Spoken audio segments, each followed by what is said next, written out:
Syracuse football's strongest position group is the wide receiver room. Let's talk about it.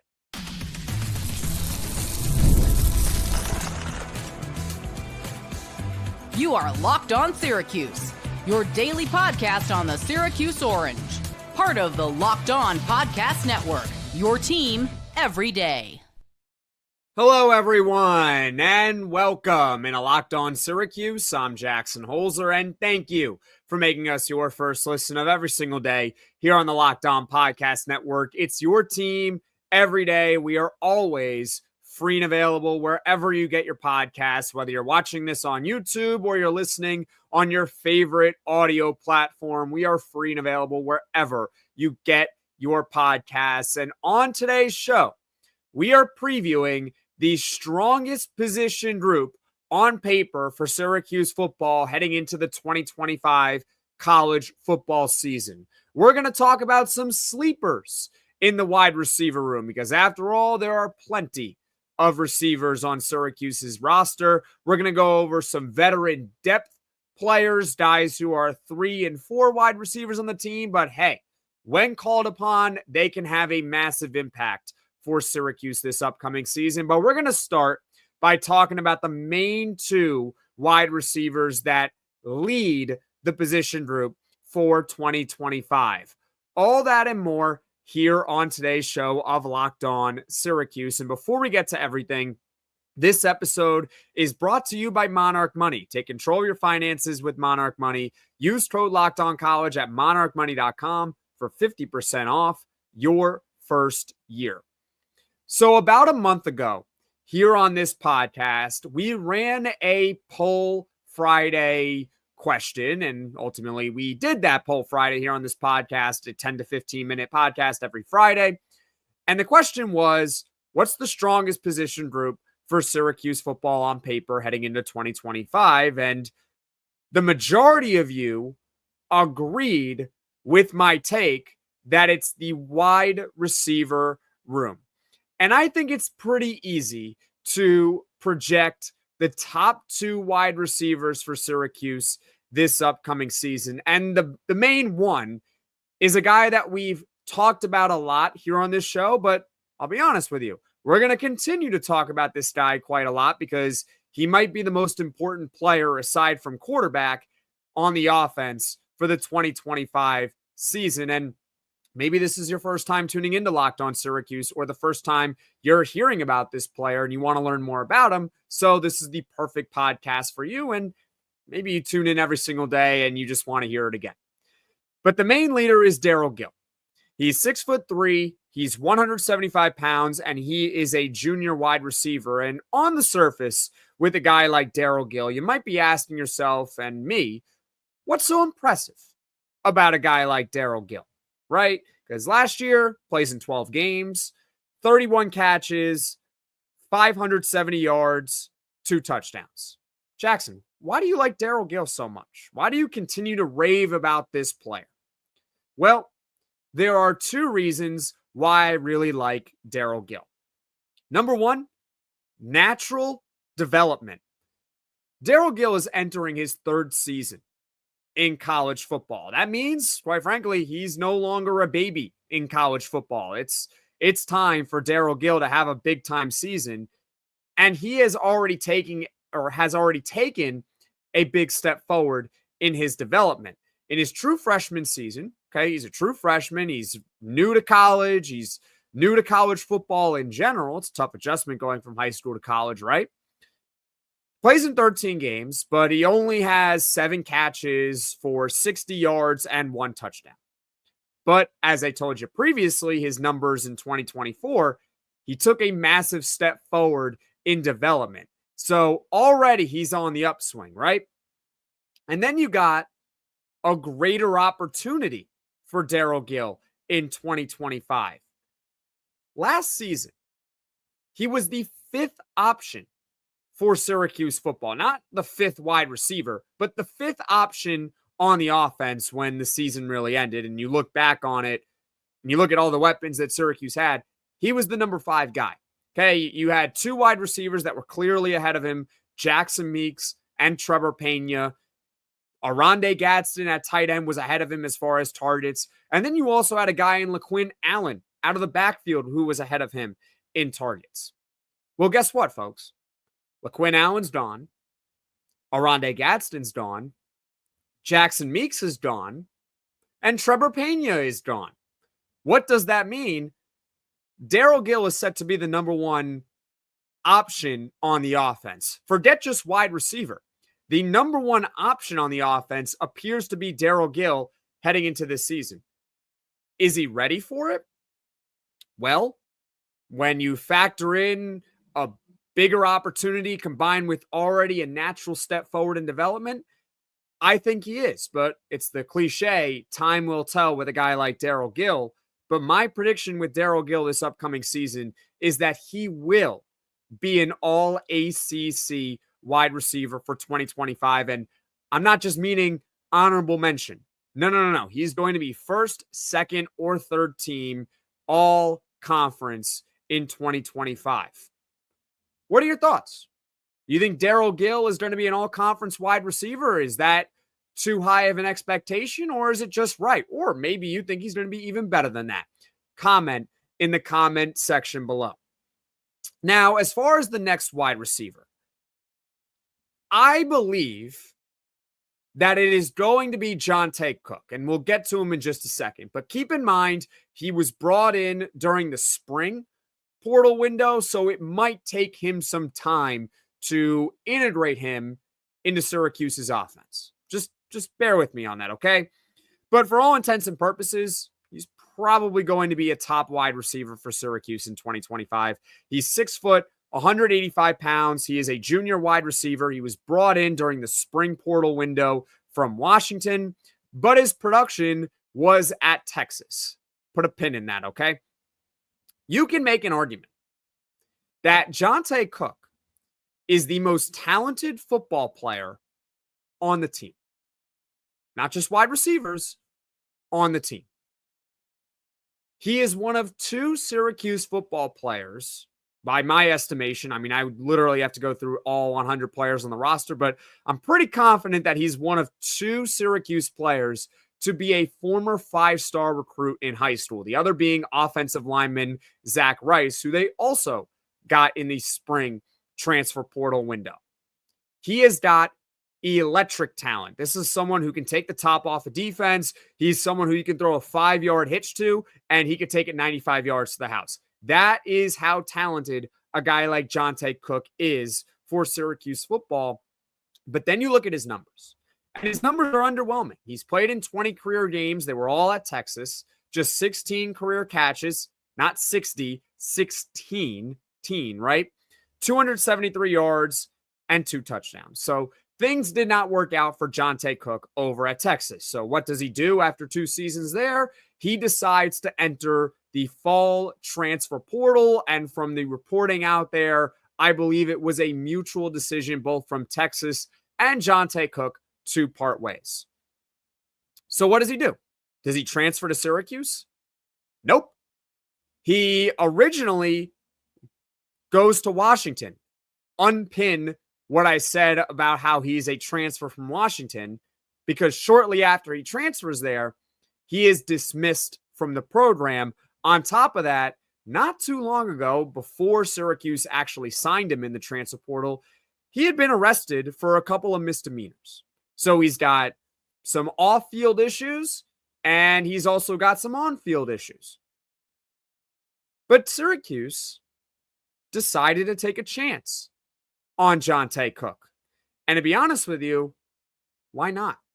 Why not take a chance on Johntay Cook? Because think about it from Syracuse's perspective. And this is why I was ultimately on board with this move I pretty much from day one. You can go back to when Syracuse was at least one of the front runners for Johntay Cook, and they brought him in for that first visit before he was crystal balled and everything like that, and ultimately, obviously, went to Syracuse, right? Picked them. You're getting someone who is highly motivated. You're getting someone who I would hope that he is aware that this could be his last chance. If it doesn't work at Syracuse, it didn't work at Washington because he was dismissed from the program. It didn't work at Texas. Where is it going to work for Johntay Cook if it does not work at Syracuse? You're getting someone who is hopefully going to be on their best behavior. You're getting someone who is hopefully highly motivated, on top of the fact that he has a ton of natural talent. That's the best case, right? Worst case scenario, it doesn't work. Johntay Cook doesn't take that step forward in his development, and that's that. But I think it's a decent bet that he's going to be pretty good for Syracuse football this upcoming season. He's now under the guidance of a head coach like Fran Brown. He doesn't just prioritize football, but really off the field as well, trying to develop these guys as men, right? That's really important. And also, he's in an offense, if we're going to talk football related, under Jeff Nixon, which we saw last year, worked quite well for the wide receivers, right? So the sky is the limit for Johntay Cook. And I think he is going to have a really, really strong season for Syracuse. You look at his career numbers, 273 total yards. I think he easily has a chance to triple that this upcoming year. Yes, triple that. And if I'm going to do the quick calculation for you right now, 273 times 3 puts him at 819 yards. I think he could have 800, at least 700. Comment in the comment section below. What are your expectations for Johntay Cook in 2025? I'm all in. I like it. I think it is a worthwhile gamble for Syracuse football. Those are the projected leaders for Syracuse's wide receiver room. You got Darrell Gill, who seems to be the safe bet as the number one wide receiver. And then you got a guy like Johntay Cook, who has all the talent in the world and now has the opportunity to maximize his potential with Syracuse. What do you think of those top two? Where do you think it ranks in the ACC? Comment in the comments section below. Coming up, these next two players that we're going to talk about, maybe they're not going to get all the attention here on Locked On Syracuse. Maybe they're not going to get a lot of attention from other outlets. But I believe they still deserve a mention because these are still important players in Syracuse's wide receiver room because they're veterans and they provide excellent depth for this team in 2025. We'll talk all about those two players next on Locked On Syracuse. Ever wish managing your money felt easier? With Monarch Money, it can. Whether you're growing your savings or planning a big purchase, Monarch puts you in the driver's seat. It's like having your own personal CFO, giving you full visibility and control over your finances. Monarch Money is more than a budgeting app. It's a complete financial command center. You can track all your accounts, investments, and spending in one place. So in addition to managing your money, you're also building wealth. So you got a checking account, a savings account, a retirement account. You can combine them all in one with Monarch Money. Take control of your finances with Monarch Money today. Use code LOCKEDONCollege at monarchmoney.com for 50% off your first year. That's monarchmoney.com, code LOCKEDONCollege for half off your first year. This is Locked On Syracuse. I'm Jackson Holzer, and we are going to continue to preview Syracuse's strongest position group on paper heading into 2025, which is the wide receiver room. But before we do so, before we go over some veteran depth pieces, if you haven't done so already, you've already made it this far in the podcast, if you can just do me a favor, hit that like button, hit the subscribe button. It helps the channel grow to reach all Syracuse Orange fans. And of course, shout out to all of you who continue to like and subscribe to Locked On Syracuse each and every day. You all are truly the best. Thank you all so much for tuning in. Now let's get into the veteran depth pieces, okay? One of the reasons why I believe, and most of you all actually agree with me on this, that the wide receiver unit is the strongest position group for the Orange this upcoming season, it's not just the top-end talent. Love Darrell Gill. I really like the upside of Johntay Cook. Those guys could be excellent for Syracuse. But what about beyond those two players? What's the depth looking like? I think Syracuse has really good depth.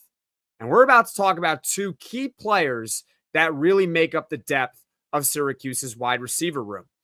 Let's start off with Justus Ross-Simmons, 6'3", 210-pound senior. He was a spring transfer portal addition last offseason. So he already has a full season under his belt with Syracuse football, okay? JRS is his nickname. He was coming off a season at Colorado State in 2023 in which he had 45 catches, over 700 yards, and 3 touchdowns, and he was named honorable mention All Mountain West in 2023. And it led myself and many of you all to believe that Justus Ross-Simmons was going to be a big contributor to Syracuse football in 2024. If you go back to around this time when we were previewing the wide receiver unit for 2024, Justus Ross-Simmons was at the top of the list. It was him and Zeed Haynes. Looked like those were going to be the top 2 guys for Syracuse. Lo and behold, it turned out to be Jackson Meeks and Trevor Pena. That's just how football goes sometimes. Guys get hurt. Those guys did. Actually, Zeed Haynes did not get hurt, but he missed most of the season due to personal matters. And as a result, you have guys who step in and fill the void and lo and behold have great seasons, right? Well, with Justus Ross-Simmons, he was someone who got hurt last year. He dealt with a nagging hamstring injury, which bled into the start of the regular season. He did not make his debut for Syracuse until week 3 against Stanford. He did not play the following game against Holy Cross. And by the time Justus Ross-Simmons returned for good, which was the 5th game of the year against UNLV, it was already too late for him to really see the field all that much. There were plenty of guys already that were ahead of him who were producing at a really awesome rate. Jackson Meeks and Darrell Gill are the guys that come to mind. Trevor Pena was already producing at a high level. So at that point, for Justus Ross-Simmons, he had essentially been Wally pipped. He got hurt. Guys performed well in his absence, and as a result, he really couldn't get on the field all that much. But to his credit, when he was called upon in a big moment, which was against Virginia Tech, he stepped up. He had 4 catches, 88 yards, and 2 touchdowns in that game, which helped Syracuse come back from an 18-point deficit against Virginia Tech at home. Remember that game? That was the Justus Ross-Simmons "Hello, I've arrived" game.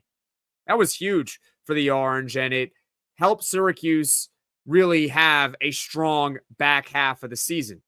But overall, as far as his numbers are concerned, 9 catches, 202 yards, and 2 touchdowns for all of 2024, which it doesn't sound that great. But keep in mind, again, there were a lot of guys that were ahead of him on the depth chart because he started the year hurt. Now he enters 2025 with a fresh start and a fresh opportunity. I would not be surprised if Justus Ross-Simmons ended up becoming a starting wide receiver for Syracuse football. If it takes Johntay Cook time to learn the offense, learn the playbook, develop chemistry, then perhaps it's a guy like Justus Ross-Simmons who could take his place. And beyond Justus Ross-Simmons, there is Umari Hatcher, another key veteran depth piece for Syracuse at wide receiver in 2025. He is 6'3", 185 pounds, and he is a redshirt senior. Now, for what it's worth, the Syracuse website has him listed as a redshirt junior, but he's played in 8 or more games in each of the past 3 seasons, and he's also already used a redshirt year, so therefore that would make Umari Hatcher a redshirt senior. I just want to point that out for you all. But regardless, for 2025 specifically, we're not worried about 2026 and whether or not he's got eligibility or not. Let's talk about 2025 because we know Umari Hatcher is on the roster for next season. He's the perfect complementary option for Syracuse. He's tall and he's got the ability to make big time plays. One of the big plays that comes to mind is at the end of the first half against Stanford, which I know did not end on a positive note last season.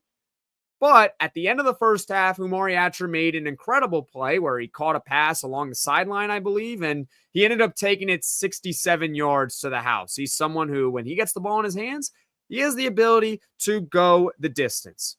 Last season, Umari Hatcher played in 11 games, and his numbers aren't spectacular. He had about 270 yards, 3 touchdowns in more of a depth role. But we know that Umari Hatcher is capable of more than just 270 yards receiving because in 2023, he played in 13 games. he had 482 yards and 3 touchdowns. Now, that was in a bigger role, but overall, he is perfect for Syracuse as a third or fourth wide receiver this upcoming season. Because, listen, let Darrell Gill get all the attention. Let Johntay Cook get all the attention. Let a guy like Justus Ross-Simmons get all the attention. Because guess what, folks? Umari Hatcher lined up against a backup corner or against a safety, that could potentially be a mismatch in favor of Syracuse. And he's been a starter plenty of times at Syracuse. I believe he has started 17 career games with the Orange. So we know he's got the capability in a pinch to be a starting wide receiver for Syracuse football. So those are the two key veteran depth pieces that really complete Syracuse's wide receiver room. You got your two horses at the top, Darrell Gill and Johntay Cook. But behind them, Justus Ross-Simmons has a ton of upside, even though he is a veteran. Umari Hatcher, we know he is capable of at least 500 yards receiving in a given year if called upon. That's huge for Syracuse, and one of the main reasons why I believe that the wide receiver room is the strongest position group for the Orange in 2025. What are your thoughts on those key veteran depth pieces? Do you think they're going to have big years? Comment in the comments section below. Coming up, these guys are kind of under the radar. Potential sleepers for Syracuse in 2025. That's coming up next on Locked On Syracuse. Guys, you've probably heard of Viagra or Cialis. Maybe you've even tried them, but if you're looking for something beyond the usual pill, it's time to meet Rugiet Ready. Rugiet Ready is a next-gen prescription treatment designed to amplify arousal in the brain and boost blood flow. Unlike the usual pills that can take hours, Rugiet's 3-in-1 formula dissolves under your tongue and kicks in fast, on average in 15 minutes. Effects can last up to 36 hours, so you can stay confident and in control when the moment is right. If traditional options haven't worked, Rugiet might be the answer. Over 150,000 men have already made the switch. Head to Rugiet.com/LockedOnCollege and use code LockedOnCollege to get 15% off today. That's Rugiet.com/LockedOnCollege and use promo code LockedOnCollege for 15% off. Individual results may vary with prescription treatment. Compounded drugs are permitted to be prescribed under federal law, but are not FDA approved and do not undergo FDA safety, effectiveness, or manufacturing review. Please visit the Rugiet website for full safety information. I believe that the strongest position group for Syracuse in 2025 is the wide receiver unit. And on paper, it should be pretty good relative to the rest of the ACC, if not the country. But in order for this wide receiver room to be one of the best, to be elite, they're probably going to need someone to break out. Now, the most likely candidate to break out, the one that seems pretty obvious, is a guy like Johntay Cook. But there are a number of sleepers that you should probably be aware of for 2025. The first one is Emanuel Ross, 6'2", 200-pound redshirt freshman. He was a true freshman last year. He didn't play all that much. He made 4 appearances for Syracuse. He caught 5 passes for 78 yards total. The good news with Emanuel Ross is that he preserved his redshirt, so therefore he still has 4 more years of college eligibility. The reason that Emanuel Ross is a sleeper, in my opinion, is because of his high school rating when he was in the class of 2024. In fact, On3, On3 is one of the 4 major recruiting services out there. They gave Justus Ross-Simmons a rating of a 4-star, They listed him as a top 20 overall wide receiver in the country. That's right, top 20 in the country in the class of 2024, and a top 150 player overall. In fact, it's much higher than 150. I'm just saying 150 because it's a nice round number. He was inside the top 120. He's a really, really highly touted prospect. Didn't do all that much in his true freshman year, and there were a lot of guys ahead of him on the depth chart. Could this be the year that Emanuel Ross takes a big step forward? Is Emanuel Ross the next Darrell Gill, someone that doesn't do a whole lot as a true freshman, but all of a sudden as a sophomore, or in his case, a redshirt freshman, starts to pop a little, starts to flash a little. Maybe he makes a little bit more plays than he made last season, right? So that's Emanuel Ross. That's one sleeper for you. Another one is Tyshawn Russell, 5'11", 195-pound redshirt sophomore. Now, after Jackson Meeks' massive season with Syracuse a year ago, right? He was a transfer coming over from Georgia. I think we're all wondering who could be the next Jackson Meeks, including myself. Maybe you aren't wondering that, but I think we would all take another Jackson Meeks type situation, because remember Jackson Meeks for a moment. This was someone who kind of came out of nowhere. He really did. He kind of came out of nowhere. He was a 3-star recruit out of high school. Granted, he did go to Georgia, but he was not a highly rated recruit that went to Georgia. And in his 3 seasons at Georgia, guess how many yards he racked up total? Just guess. Without looking it up, just guess how many yards Jackson Meeks had at Georgia in 3 years. 132. That's it. Jackson Meeks was a transfer wide receiver that came out of nowhere. So who's the guy for Syracuse that could be that? Someone who came from a big-time program that can just explode onto the scene. Maybe someone we can't see happening, but he just does. It's Tyshawn Russell. How did Syracuse get Tyshawn Russell? He's coming from South Carolina. That's an SEC program, right? He was a fall transfer portal addition for the Orange for this upcoming year, right? At South Carolina, 10 career games, which all occurred in 2023, caught 5 passes for 81 yards and 1 touchdown. That's it for Tyshawn Russell. He is said to have excellent speed. So at the very least, hopefully a guy like Tyshawn Russell can contribute for the special teams unit in 2025. But he's got 3 more years of eligibility. So even if Tyshawn Russell doesn't have a huge 2025 season, maybe Syracuse can develop him into a quality wide receiver for 2026, perhaps even 2027. That's if he decides to stay with Syracuse and not transfer out of the program entirely. But beyond those 2 wide receivers, Emanuel Ross and Tyshawn Russell, some sleepers for 2025. There's a couple more that I want to mention. You got a redshirt freshman in Jalen Hornsby, who I believe will compete for playing time as well. And there's also true freshman Darius Johnson, who's only a 3-star recruit, but he definitely flashed in the spring game. And remember, Fran Brown, the head coach of Syracuse, he's not afraid to play true freshman if he believes that guy gives him the best chance for his team to win. So those are some sleepers. And if I'm missing any, comment in the comment section below. Who do you think is going to break out in Syracuse's wide receiver room in 2025? I'd love to hear your thoughts in the comment section below. Now, as far as what is coming up on Locked On Syracuse in the future, tomorrow we got Poll Friday, Syracuse football's non-conference record for 2025. As far as full podcasts are concerned, we should be back on Monday for one, and it's going to be probably a big recruiting week for Syracuse football. They're going to get some announcements on July 1st and July 5th, so you're going to want to tune in here to Locked On Syracuse for the latest on the Hill. And thank you for making Locked On Syracuse your first listen today. For your second listen, check out the Locked On Portal Show with football recruiting expert Brian Smith, who's got the latest rumors and signings each and every day. Be the most informed fan on the rapid changes to the college football landscape. Find the Portal Podcast on YouTube or wherever you get your podcasts. Folks, thank you all so much for watching. Thank you all so much for listening. If you like this podcast, be sure to hit that like button. If you really enjoy the podcast, be sure to hit subscribe. Tell all your friends about Locked On Syracuse, and I will see you all again soon.